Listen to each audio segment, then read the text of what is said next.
What's up, everybody? Rusty Sheriff's Badge here, fresh off of the PlayStation event today. Give you a short little summary over what they covered today. I'm not going to go into too much detail. You'll have to wait to the latest episode of Tech Talk with me and Tech Nate this weekend.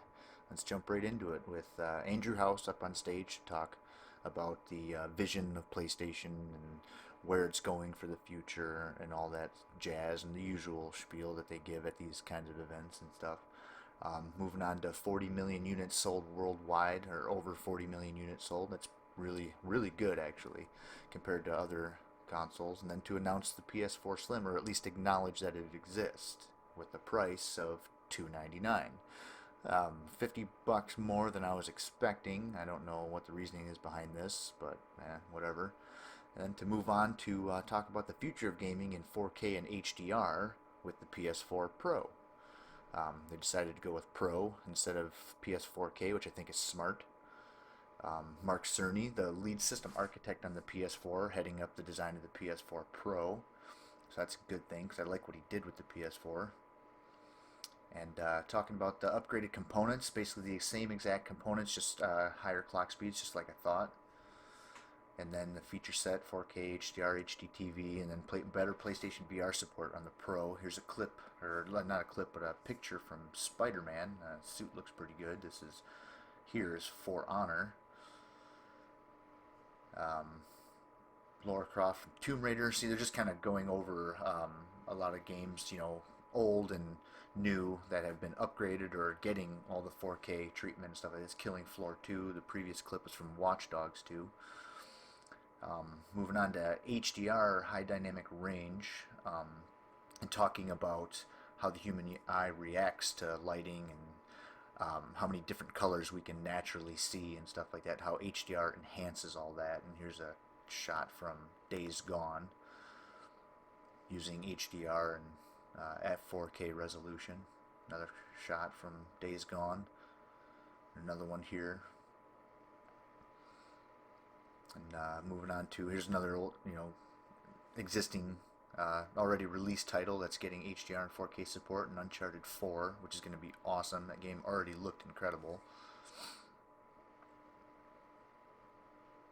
And infamous First Light, this has been out for a while, but there's a lot of use of neon lighting in this game, so this is going to take advantage of that HDR really well. Now here is a shot from Paragon running on the existing PS4 architecture. The next shot will be running on the PS4 Pro.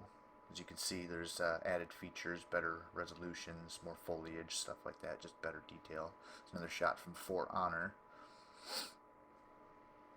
Character model from For Honor. You see is quite a bit of detail there. And now mentioning forward compatibility, basically making sure that everything that has been released and will be released works between the PS4 and the PS4 Pro. So that's nice.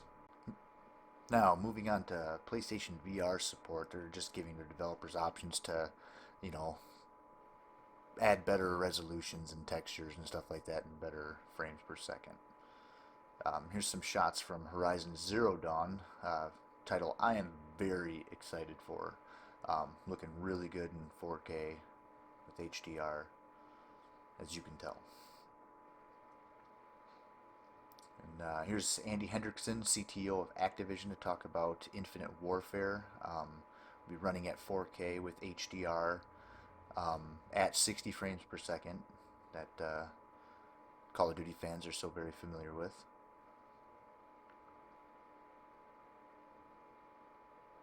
And we have Mass Effect Andromeda. Just they did a short little clip of that. Here's just a couple screens running on the PS4 Pro. And then upgraded Netflix app for 4K streaming, along with an upgraded YouTube app for 4K streaming. So that'll be really nice. Every PS4 will be HDR capable with a firmware update next week. And here's a shot of the Slim and the PS4 Pro next to each other. Andrew House holding a PS4 Pro with pricing and release dates there, so sooner than a lot of people expected. And here's a nice little shot of the PS4 Pro. Um, that's just basically a summary of everything they talked about.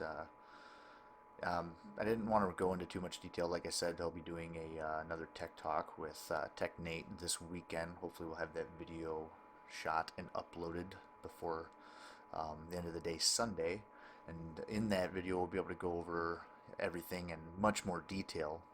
Talk about what we liked, what we disliked, stuff we were disappointed in. Got a lot to say about the matter, so stay tuned.